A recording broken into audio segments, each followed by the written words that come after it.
श्रोताओं, श्रीमद् देवी भागवत शुरू करने से पहले हम जानते हैं कि पुराणों के सर्वश्रेष्ठ वक्ता वेद व्यास और रोमहर्षण सूत जी के बारे में।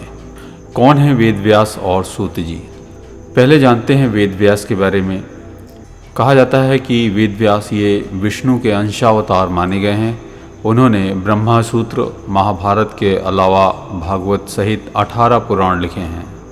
इन्होंने वेदों का विभाजन किया है, इसलिए इन्हें वेद व्यास कहा जाता है। प्राय जब भी हम किसी व्रत या त्यौहार या पुराण की कथा के या श्रीमद् भागवत को पढ़ते या सुनते हैं तो कथा का आरंभ जो है नैमिषारण्य में 88,000 ऋषियों की उपस्थिति में इस वाक्य से होता है और सूत जी कहते हैं। शौनक ऋषि आदि प्रश्न पूछते हैं और सूत जी उसका उत्तर कथा सुना कर देते हैं। तो जानते हैं कौन है ये सूत जी और क्यों हर कथा को यही सुनाते हैं। सच मानिए तो उस युग में सूत जी से बढ़कर भगवान की कथा कहने वाला कोई दूसरा नहीं था। पुराणों में सूत जी को परम ज्ञानी ऋषि कहा गया है और उनकी कथा सुनने वालों में शौनक ऋषि सहित 84,000 ऋषि शामिल होते थे। शौनक ऋषि जिज्ञासु और भागवत कथा के रसिक हैं। वे सूत जी से कथा अक्सर सुना करते थे। रोमहर्षण वेद व्यास के परम प्रिय शिष्य थे। ये सूत जाति के थे। रोमहर्षण अर्थात सूत जी उनका दूसरा नाम जो था।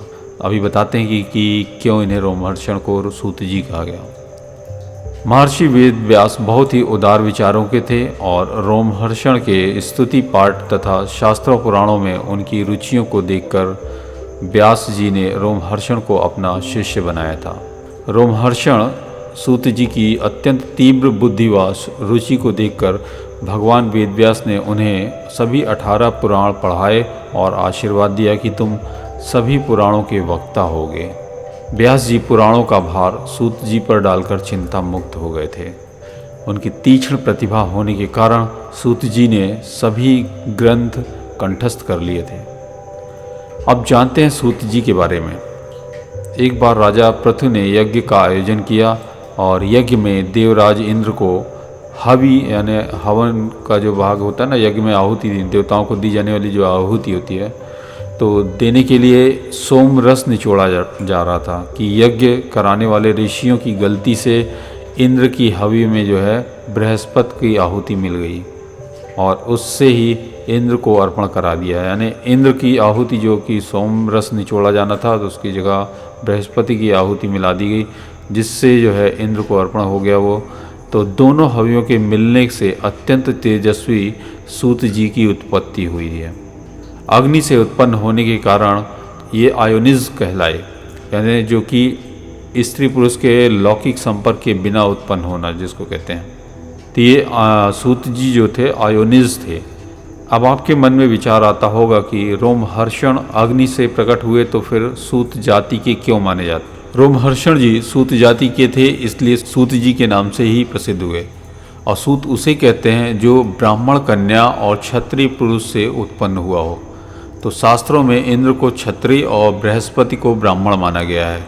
तो इसलिए क्षत्रिय इंद्र के हवि में ब्राह्मण बृहस्पति का हवि मिलने से यानी हवन मिलने से, हवन की आहुति मिलने से, यानी क्षत्रिय इंद्र के हवन में जो है हवन की आहुति में ब्राह्मण जो है बृहस्पति के हवन की आहुति मिलने से सूत जी उत्पन्न हुए।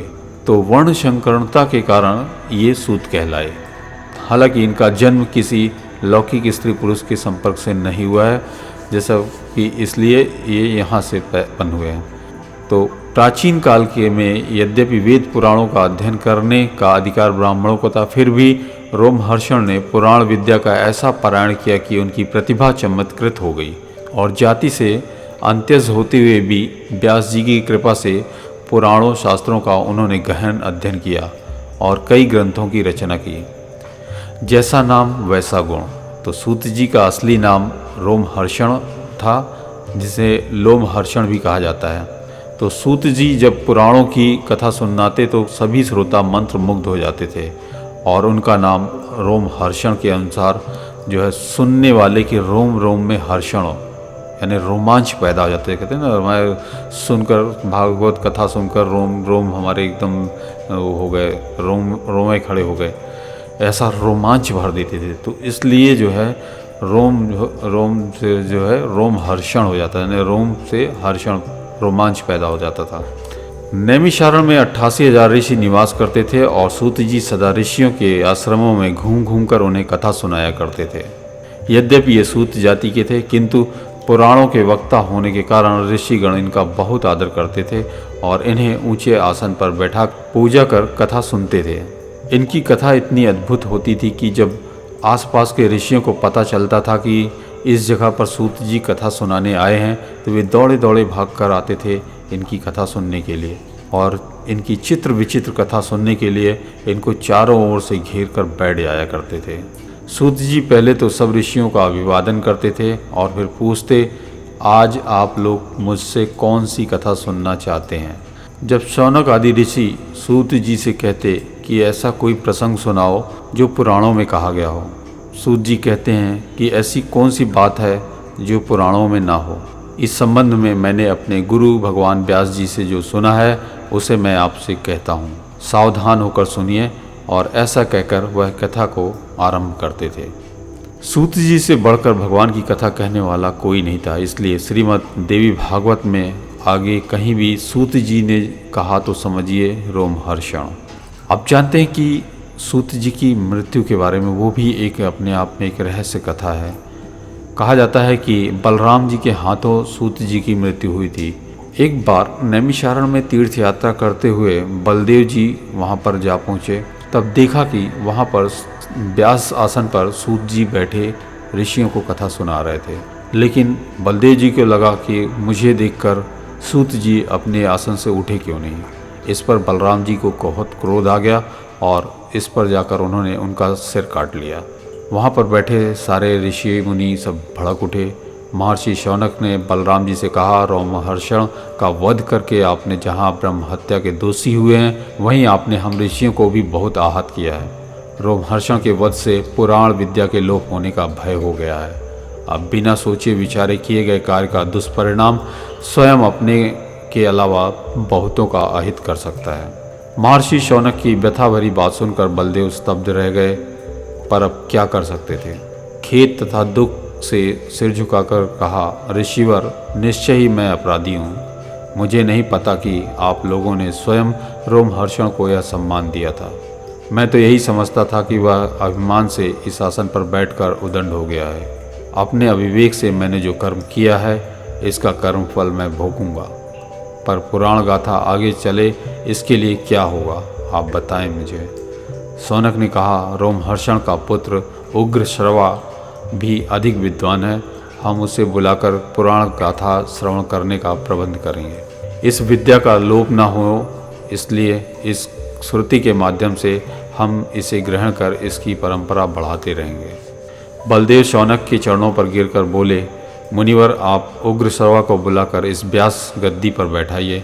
मैं उनके आसनासीन होने पर उनसे अपने अपराध की क्षमा याचना करूँगा तथा ब्रह्म हत्या दोष के निवारण के लिए तीर्थों में घूम घूम कर प्रायश्चित करूँगा। और ऋषि शौनक ने उग्रश्रवा को बुलाकर सारी स्थिति बताई तथा उसे व्यास गद्दी पर बैठाया। बलदेव ने अपने अपराध की क्षमा मांगी और प्रायश्चित के लिए फिर चले गए। उसके बाद सूत जी के पुत्र उग्रश्रवा ने पुराण सुनाना प्रारंभ किया। तो आजकल आप देखते होंगे कुछ पुराणों में आप जब पढ़ते होंगे तो वहाँ पर कई जगह पर रोमहर्षण यानी सूत जी का संवाद मिलता है और कई जगह पर उग्रश्रवा का भी संवाद मिलेगा। तो रोमहर्षण के जीवन में ही उग्रश्रवा को ऋषि तथा ब्राह्मण समाज में बड़ी प्रतिष्ठा प्राप्त हो गई थी। तो उग्रश्रवा ऋषियों की श्रेणी में थे। तो इससे यह विदित होता है कि प्राचीन काल में भी जाति से अधिक गुणों का सम्मान होता था और प्राचीन काल में प्रतिष्ठा प्राप्त करने तथा विद्या अर्जित करने में जाति बाधक नहीं होती थी, यानी विद्या सर्वोपरि माना जाता था। तो ईश्वर को जानने वाले का हृदय कांच के बर्तन में जलते हुए दीपक के समान है, उसका प्रकाश सब जगह फैलता है। अब हम बढ़ते हैं आगे श्रीमद् देवी भागवत कथा की तरफ, जहाँ से कथा व्यास श्री सूत जी ऋषियों को कथा सुनाते हैं।